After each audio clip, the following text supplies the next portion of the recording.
বাংলাদেশ জাতীয়তাবাদী দল বিএনপির ৪৭তম প্রতিষ্ঠা বার্ষিকী উপলক্ষে ত্রিশালে শহীদুল আমিন খসরুর এর নেতৃত্বে বিশাল মিছিল, আনন্দ র্যালি ও আলোচনা সভা অনুষ্ঠিত হয়েছে। ৫ সেপ্টেম্বর শুক্রবার ত্রিশাল উপজেলার ত্রিশাল সরকারি নজরুল অডিটোরিয়ামের সামনে থেকে শুরু হয়ে গুরুত্বপূর্ণ সড়ক প্রদক্ষিণ করে র্যালিটি। এতে উপজেলার বিভিন্ন ইউনিয়ন থেকে হাজারো নেতাকর্মী অংশগ্রহণ করেন। মিছিলটিতে ছিল সুশৃঙ্খল এবং প্রাণবন্ত।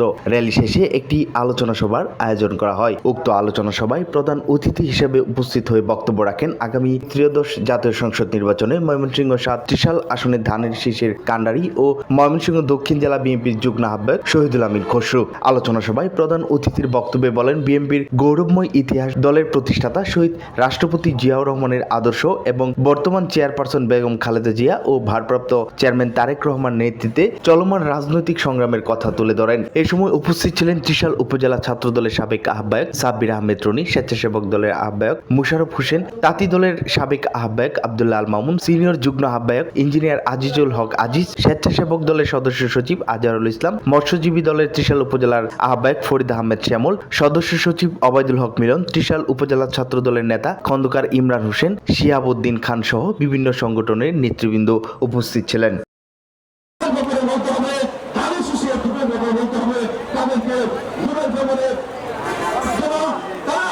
সুন্দরভাবে শস্য আমরা আগামী দিনে উপকৃত হয়ে সেভাবে করতে হবে।